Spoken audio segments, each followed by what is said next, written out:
Imagínense, éramos muchos y parió la abuela. Cuando pensábamos que ya el mundo podía ir encaminándose a superar de alguna manera esa grave crisis del 2008, resulta que el Fondo Monetario Internacional hace la advertencia.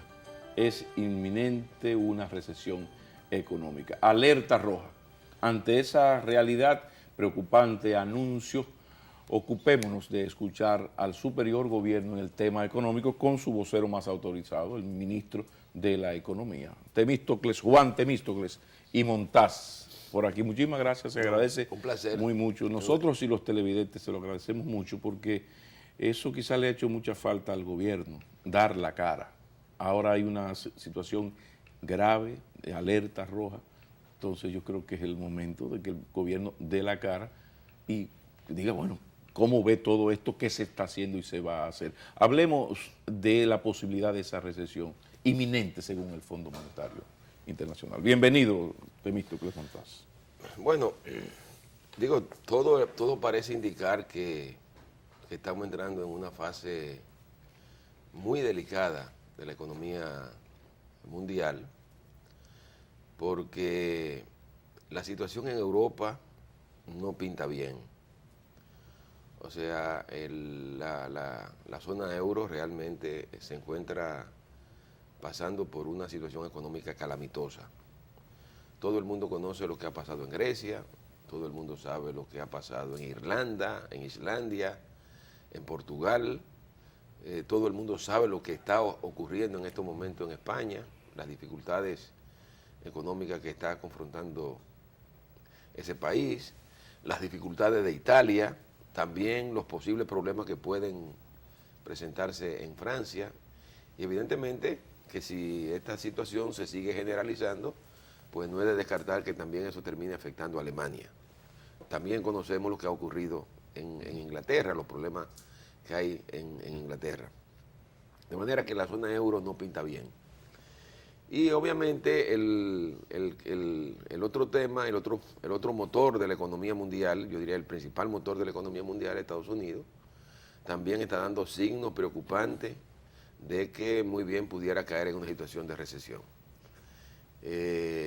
Los indicadores de generación de empleo no apuntan bien. Las fábricas no se están moviendo como deberían moverse en la dirección, digamos, de mover la economía. Y prácticamente todas las agencias internacionales, ya no solo el Fondo Monetario Internacional, hoy sale un informe, en la presentación de un informe de la UNTAD, se plantea obviamente también el temor de que estemos en la puerta de una nueva recesión. Lo que sí es cierto es que los dos motores fundamentales de la economía mundial están prácticamente casi paralizados. No ocurre así con China, no está ocurriendo así con la India, y eso por un lado es buena noticia fundamentalmente para los países de Sudamérica. Caso brasileño importante. El caso de Brasil, caso de Perú, caso de Chile, caso de Argentina, que se han estado moviendo fundamentalmente debido a las grandes exportaciones de recursos naturales que hacen a China y hacen a la India. Cosa que no ocurre, por ejemplo, en la zona más cercana a los Estados Unidos, por ejemplo nosotros y Centroamérica, que no tenemos tantas vinculaciones comerciales con China y la India. Entonces, evidentemente que a la hora de abordar el tema desde la óptica de América Latina, hay que tener en cuenta que no se trata de una región homogénea, sino que hay diferencias. Y que por tanto, en el caso de que ocurra una situación como la que se está anunciando en los Estados Unidos, de una posible recesión, o sea, los economistas hablan de que estamos a punto de caer en lo que ellos llaman una W, o sea, primero se cayó, volvió, subió, y ahora vuelve de nuevo y cae, entonces se cae en una situación que ellos caracterizan el comportamiento de la economía como si estuviéramos hablando de un comportamiento tipo W. Okay. Si eso ocurriese, y se espera que así ocurra, eso muy bien va a afectar no solo a la República Dominicana, sino a toda la región de Centroamérica y el Caribe, incluyendo a México. ¿Qué se está haciendo? ¿Qué se está pensando para hacer desde el gobierno ante esa realidad? Bueno, yo pienso que lo que hay que llamar la atención es que en un contexto así, sin lugar a dudas, que los efectos que se van a producir en la economía dominicana se van a expresar por el lado del comercio. O sea, muy bien pudiera ocurrir un enfriamiento en el comercio entre la República Dominicana y los Estados Unidos, y por qué no entre la República Dominicana y la Unión Europea, que turístico, que ya se ha convertido en un socio comercial muy importante. Claro. Y evidentemente que una caída de las exportaciones dominicanas hacia esos países pudiera tener también efectos internos en lo que tiene que ver con las recaudaciones fiscales del gobierno. Yo creo que ya hay una experiencia que tuvimos nosotros en el año 2009 como consecuencia de la explosión de la crisis económica mundial, como consecuencia de la crisis financiera, y es que realmente esa crisis se expresó en República Dominicana fundamentalmente en una caída brutal, diría yo, de las exportaciones dominicanas hacia el exterior, y eso consigo trajo también una caída importante en los ingresos fiscales del gobierno. Entonces, yo creo que por ese lado. Y evidentemente que eso termina teniendo efectos sobre el crecimiento de la economía. O sea, la economía dominicana, luego de la tremenda crisis económica que se produjo como consecuencia de la crisis bancaria del 2003, del 2004, se recuperó de una manera vigorosa. Estuvimos creciendo a una tasa promedio anual hasta el 2008 cercana al 8.5%. Y sin embargo, ustedes recordarán que en el 2009, como consecuencia de la crisis económica mundial, se produjo una desaceleración de la economía. O sea, no tuvimos crecimiento negativo como ocurrió en la generalidad de los países de América Latina, pero un país que estuvo creciendo una tasa promedio anual del 8.5, de buena primera pasó a crecer 3.5. Entonces yo creo que eso que ya ocurrió aquí en el 2009, muy bien pudiera reeditarse en el caso de que se produjera una situación económica mundial grave, como la que se está planteando, que ojalá obviamente no tengamos que llegar a tener que enfrentarnos a una situación así, porque yo creo que lo que hay que dejar claro es que en un contexto económico recesivo internacional, la economía dominicana no es inmune. O sea, podemos hacer todo el esfuerzo que sea necesario a los fines de lograr mantener un cierto dinamismo de la economía, pero no es el dinamismo económico al que hemos estado acostumbrados a lo largo de los últimos años. Ya no es posible el blindaje. No, es que la economía dominicana, en términos de blindaje, yo diría que eso hay que verlo desde un punto de vista relativo. O sea, es una economía abierta, una economía conectada internacionalmente. Y por tanto, lo que ocurre a nivel internacional termina impactando a la República Dominicana. Lo vimos en la crisis del 2009. O sea, se nos cayó el principal socio comercial, Estados Unidos, y para que veamos la gravedad del problema, que muchas veces aquí no se ha analizado eso.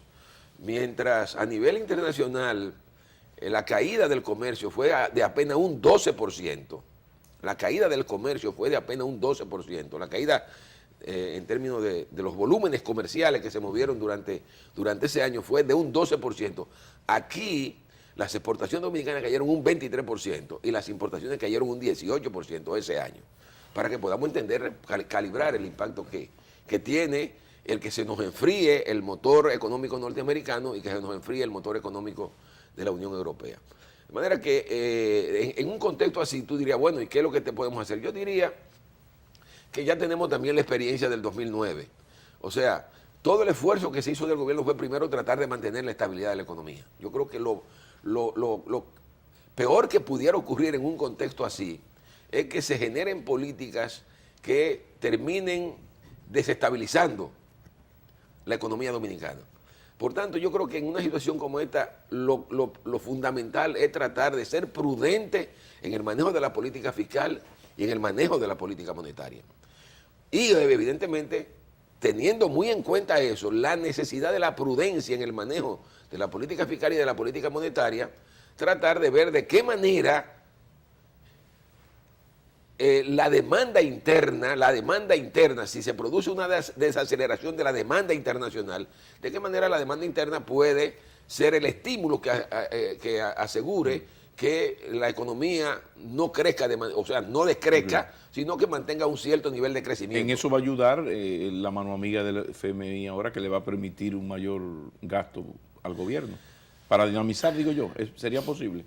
No, mire, para dinamizar los chelitos, los bononeos. Yo creo que hay que precisar eso. Las autoridades económicas lo que han estado discutiendo con las autoridades del Fondo Monetario Internacional, y es un tema que todavía tenemos que concretizarlo a fondo, es que dado el hecho de que el reciente fenómeno natural que pasó por la República Dominicana afectó seriamente varias comunidades del país, y eso ha implicado pérdidas que bordean los 150 millones de dólares, o sea, estaríamos hablando de entre 4.000 y 5.000 millones de pesos, que evidentemente lo que hemos discutido con el fondo es la necesidad de que se sea lo suficientemente tolerante, flexible, para que esos recursos que el gobierno ha tenido que buscar, que no estaban en el presupuesto, les sean facilitados al gobierno. Entonces, y eso yo creo que sería bueno. Pero eso todavía es un tema que tenemos que concretizarlo con el Fondo Monetario Internacional. Yo lo que les reitero es la importancia que en este momento tiene prudencia en la política fiscal, prudencia en la política monetaria, tratar de hacer todo lo que sea necesario desde la política monetaria, y es lo que ya ha hecho el Banco Central, lo hizo en el pasado y sé que está en la actitud de hacerlo, de mantener una política monetaria que sea lo suficientemente prudente para garantizar que la inflación en la República Dominicana no se convierta en un problema. Porque lo peligroso en un contexto como este es que se genere una situación inflacionaria, porque eso sí va a terminar generando pobreza en la República Dominicana. Sí, don Temo, los empresarios, sobre todo el CONEP, están proponiendo al gobierno una reforma fiscal integral para enfrentar, ¿verdad?, todos los problemas que tiene la República Dominicana con relación a las recaudaciones y al gasto. ¿Cuál es la posición del gobierno ante esa propuesta? Y si esta situación que usted describe, ¿no?, de esta inminente crisis económica global, empujaría al gobierno en algún momento a otra reforma fiscal, antes que la integral. Mire, por ahora no, en lo que hemos ya nosotros consensuado en el gobierno y lo que también hemos acordado con el Fondo Monetario Internacional, no trae consigo ningún tipo de nuevo paquete tributario en lo que resta de esta gestión gubernamental del presidente Leonel Fernández. Pero sin lugar a duda que desde hace ya mucho tiempo se ha venido hablando de la necesidad de una reforma tributaria integral, y el CONEP lo ha estado levantando. Yo creo que ustedes saben que nosotros, en la propuesta de Estrategia Nacional de Desarrollo, que está siendo conocida por el Congreso de la República, hemos planteado la necesidad de que se produzca un pacto por los recursos. Porque aquí muchas veces pensamos que el desarrollo de un país viene de la nada, o sea, un proceso que se genera por obra y gracia del Espíritu Santo. Pero resulta que no, resulta que los procesos de desarrollo cuestan, o sea, y hay que financiarlo. Y por tanto, lo que hay que entender en primer lugar es que el financiamiento del desarrollo fundamentalmente tiene que generarse internamente. O sea, no puede pensarse que el desarrollo se va a financiar desde fuera. Y por eso nosotros hemos planteado la necesidad de un pacto por los recursos. Porque aquí se habla de todo. Se habla de que hay que gastar en tal cosa, de que hay que gastar en otra cosa, de que hay que gastar por allí. Pero al final de cuentas, en lo que no nos ponemos, posiblemente todos estamos de acuerdo en que hay que gastar más en educación, que hay que gastar más en infraestructura, que hay que gastar más en salud, que hay que gastar más en seguridad social. Pero a la hora de discutir de dónde van a venir los recursos para garantizar las asignaciones correspondientes a esos sectores, ahí nadie quiere entrar a discutir el problema. Entonces,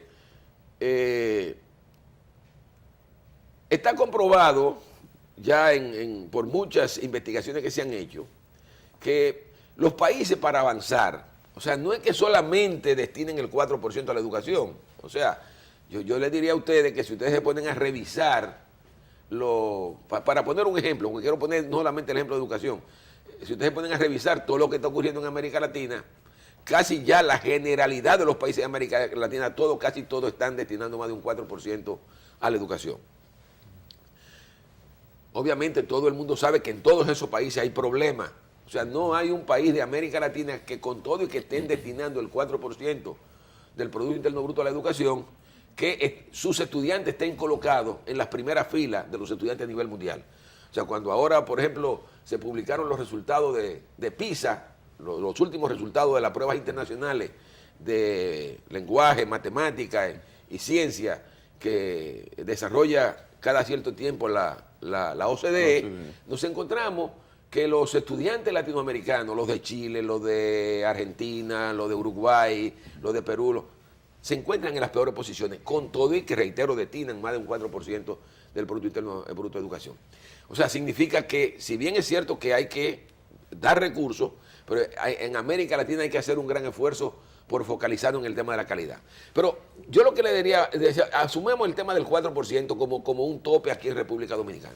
Es algo pero también, para que tengamos una idea, está comprobado que si los países quieren dar un salto cualitativo, deben destinar por lo menos un 7% del Producto Interno Bruto a infraestructura. O sea, una de las cosas que diferencia a los países desarrollados de los países en vías de desarrollo no es solo que destinan más recursos a la educación que los países en vías de desarrollo, es que destinan más recursos a la infraestructura. La calidad de la infraestructura, por ejemplo, de Corea, es muy superior a la calidad de la infraestructura de la República Dominicana. Pero lo mismo ocurre con Estados Unidos. ¿En cuánto estamos país. nosotros? Nosotros estamos destinando menos del 4% del Producto Interno Bruto a infraestructura. Por tanto, fíjense, si estamos hablando de una política de desarrollo, no es solamente pensar en que tenemos que destinar el 4% a la educación. Hay que pensar en que tenemos que destinar más recursos a la infraestructura. Pero salud, ¿cuánto estamos destinando a salud? Alrededor de un 2% del Producto Interno Bruto. Y en este caso me refiero... Seguimos por debajo de la media latinoamericana. Correcto, ahí me refiero fundamentalmente al gasto público. Pero el gasto público en educación en cualquier parte del mundo puede estar por encima del 4% del Producto Interno Bruto. Estamos hablando de que todavía en República Dominicana haría falta por lo menos un 2% más del Producto Interno Bruto para destinarlo a salud pública. El gasto en seguridad social, pequeñísimo en la República Dominicana todavía, con todo el esfuerzo que se ha venido haciendo desde que nosotros llegamos al gobierno en el 2004. De manera que cuando ustedes ven todo eso, sí, es necesario que en la República Dominicana nos planteemos con seriedad un pacto por la educación, un pacto por los recursos, porque se necesitan más recursos para la educación, se necesitan más recursos para la infraestructura, se necesitan más recursos para la salud, si es que obviamente nosotros queremos dar un salto cualitativo. Pero también una definición de prioridades, que es la gran crítica. O sea, ¿qué es prioritario y qué es importante, pero secundario? Definir eso, no solo el gobierno, sino con la sociedad civil toda, incluida los partidos de oposición. Pero ¿Qué es importante? Pero esos tres renglones que yo te he mencionado son importantes. O sea, salud es importante. Sin embargo, estamos por debajo en la media latinoamericana. Ahora, ¿por qué? Pues ahí viene el tema de los recursos. Porque por lo general siempre hablamos de que hay que gastar más. Pero a la hora del none, cuando nos planteamos, sí, pero hay que buscar los recursos, no nos queremos sentar con seriedad a discutir de dónde van a venir esos recursos. O la racionalidad del gasto. Por ejemplo, la racionalidad. No. O sea, voy a invertir 1.000 millones en la UAS. ¿Le doy un parqueo a los muchachos de la UAS o lo invierto de una manera más racional? Para poner un ejemplo, pero... Sí, yo puedo entender... La racionalidad, ¿qué es importante? Puedo entender el análisis, pero lo que quiero señalar es que a la hora de abordar el tema del desarrollo, lo que tenemos que tener claro es que con todo y esa irracionalidad a la que tú haces referencia de los 1.000 millones para lo de la UAS, con todo y eso, o sea, esos son recursos destinados a una universidad, asignados a la educación, con todo y eso, que muy bien pudiera ser caracterizado como irracional, con todo y eso, hace falta recursos para la educación. Yo creo que lo importante es que sabemos que hace falta recursos para la educación. Pero si no vamos al tema de la infraestructura, con todo y los elevados, con todo y los túneles, con todo y los puentes, con toda la carretera que hemos hecho, en la República Dominicana hace falta más recursos para la infraestructura. Aquí tenemos que transformar todo el sistema portuario de la República Dominicana. Hace falta recursos para los puertos. Sí, pero insistir en definir qué es importante, porque quizás es importante una obra X en la capital, es importante, pero quizás es más importante resolver 20 problemas graves en 20 comunidades alejadas de la capital. O sea, tenemos 2.000 millones. ¿En qué lo vamos a gastar? No estoy Definir prioridades. No. Y el gobierno a veces teoriza mucho, No, pero no llega a esos acuerdos, a pesar de tener un Consejo Nacional de Desarrollo, un Consejo Provincial de Desarrollo. No, pero estoy plenamente de acuerdo contigo que el tema de la racionalidad del gasto, el establecimiento de prioridades es fundamental. Eso es fundamental. Pero ustedes me han preguntado sobre el tema de la reforma tributaria. Yo le digo, sí, yo creo fervientemente que este país necesita una reforma tributaria integral. Y eso va a implicar posiblemente una reformulación de todo el sistema tributario de la República Dominicana. Lo que quiero llamar la atención es que a la hora de abordar este tema se tenga en claro que evidentemente este es un país en donde el Estado dominicano, desde el punto de vista fiscal, es un Estado débil. Y no es verdad que un Estado débil en ninguna parte del mundo está en condiciones de crear, está en capacidad de crear condiciones para dar un salto cualitativo al desarrollo. Y que por tanto, a la hora de plantearse una reforma tributaria integral, tiene que ser asumiendo que no es para debilitar al gobierno. Pero el llamado, no es para entonces, debilitar el llamado Estado. es a los sectores productivos, Sí, el sí, énfasis. sí. Sí, sí. Porque ellos se quejan, la queja del sector productivo básicamente es que los gobiernos, cuando tienen dificultades fiscales de recaudación, hacen un parche fiscal, pero luego en el gasto se pierde y no hay calidad en términos de la recaudación y en qué se invierte. No, mire, yo le diría que lo importante es eso, que hagamos el pacto, que hagamos un acuerdo, que nos pongamos, que nos discutamos la situación a fondo.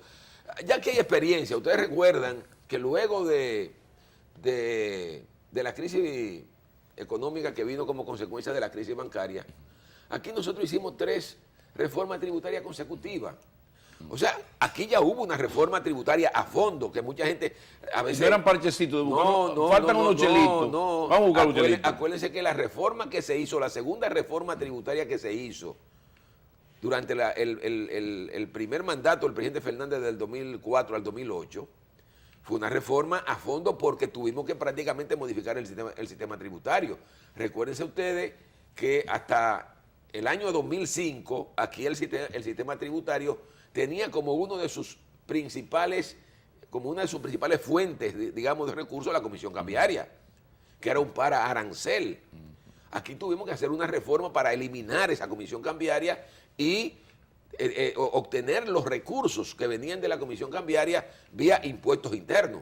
Eso implicó una reforma.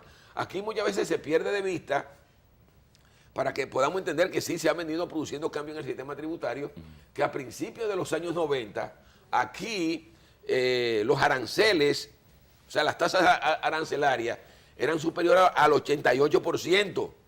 Hoy las tasas arancelarias son más o menos 4 y 5%. O sea, se ha venido desmontando todo el sistema arancelario porque recuérdense que aquí durante una época, en gran medida el sistema tributario dependía del comercio exterior. Ya no es así. Debemos ir a una pausa. Cuando retornemos vamos a seguir con el tema de la reforma fiscal integral, la escasa presión tributaria que existe en la República Dominicana con relación a América Latina, pero también el escaso y pésimo servicio que ofrece el Estado dominicano, porque el Estado, la presión tributaria es poca, pero también el servicio es muy malo. Yo siempre pongo el ejemplo, si mañana por ejemplo, el Centro Pereyó se va a inaugurar el viernes 16.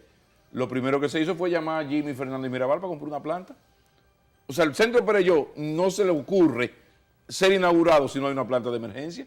Aquí usted va a poner una fábrica de FIFI y tiene que comprar un inversor, una planta, hacer una cisterna, comprar una ladrona. Entonces, el Estado, la presión tributaria está muy por debajo de América Latina, y eso lo sabe, como pocos lo sabe Temo Montaz, pero también el servicio del Estado al ciudadano deja mucho que desear. Hablemos de eso, correcto, de la voluntad política. No hemos mencionado su candidato, don Temo. Usted seguro que quiere hablar de Danilo Medina y a ver si él va a ser el hombre de hacer lo que nunca se hizo. Vamos a la pausa.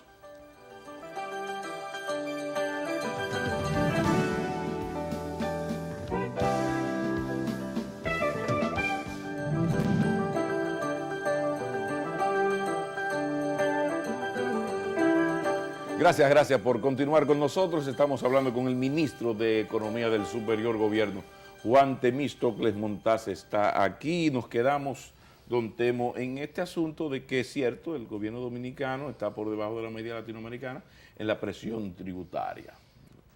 Pero somos muy deficientes en los servicios que ofrece al mismo Estado al ciudadano, pero también al empresario, al productor. Hablemos un poco de ese necesario equilibrio. En el fondo todo eso está asociado a eso que tú señalas. O sea, es un gobierno con una capacidad fiscal baja. ¿En cuánto estamos más o menos? Este año debemos culminar luego de la reforma que se presentó al Congreso en alrededor del 13% del Producto Interno Bruto. Para que tengamos una idea, es posiblemente la presión tributaria más baja de América Latina luego de Guatemala, que es el país de América Latina que menor presión tributaria tiene. O sea, la República Dominicana es, por tanto, uno de los países de la región con menor presión tributaria.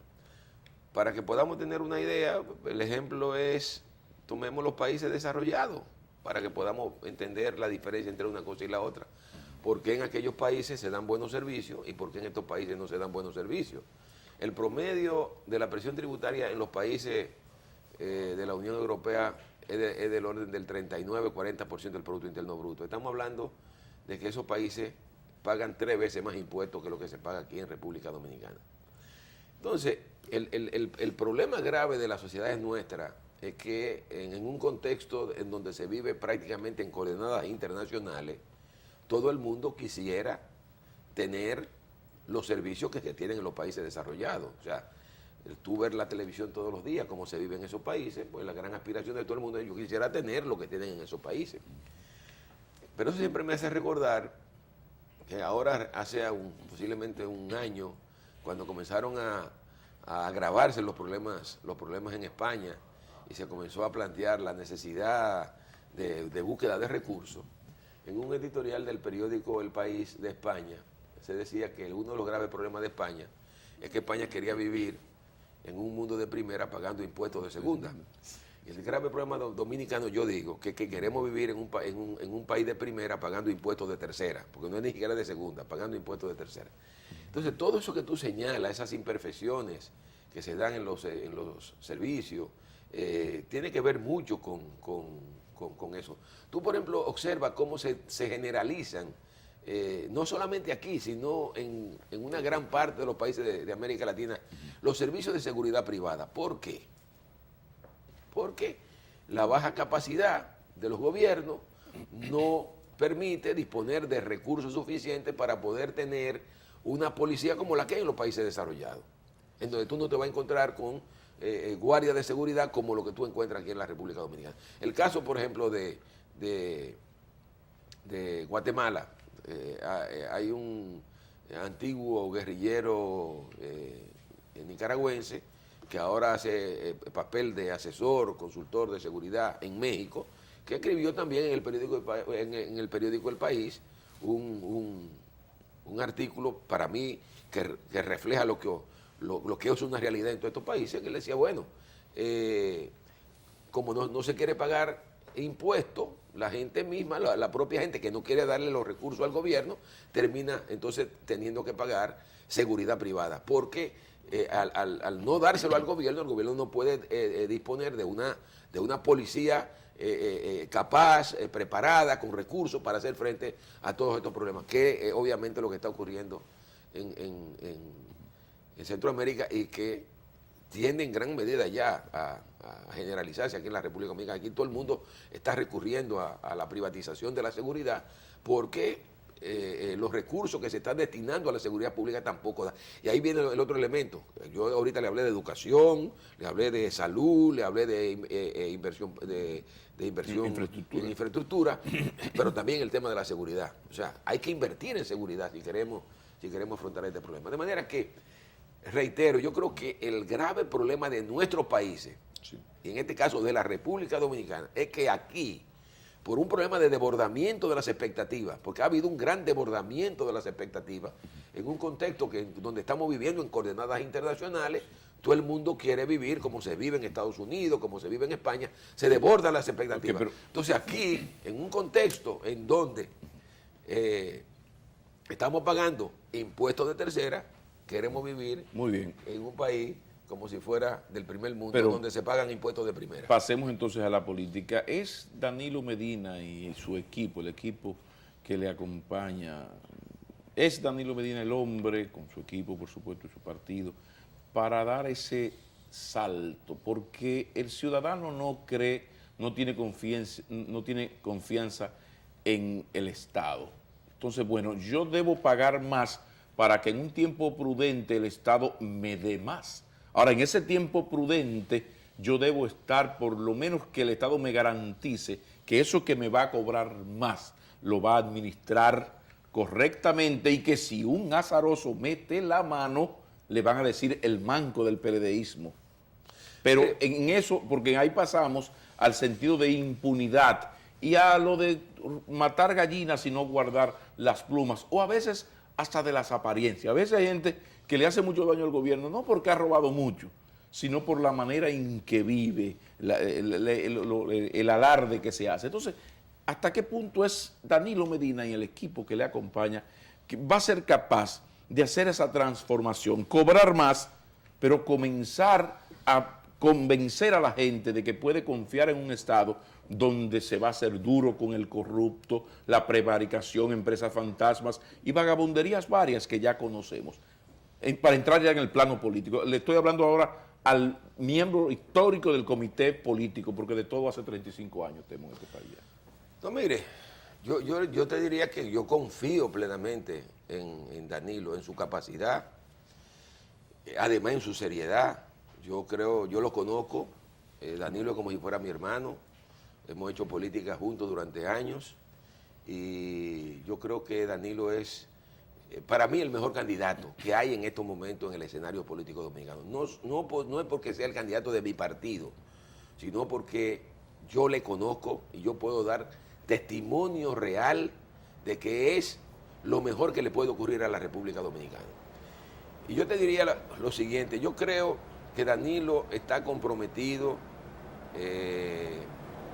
no solo en asegurar que en los próximos 4 años la República Dominicana avance en términos económicos, en términos sociales, sino Danilo está comprometido en institucionalizar este país, que yo creo que es una de las cosas fundamentales que hay que abordar en los próximos 4 años. ¿Y usted le ve voluntad y carácter para eso? Sí, porque la presión viene, eso no es así. Tiene todo el carácter. Mire, yo cuando analizo la gestión gubernamental del presidente Leonel Fernández, digo, conversando con amigos, digo, mira, esta ha sido una gestión gubernamental exitosa desde el punto de vista económico.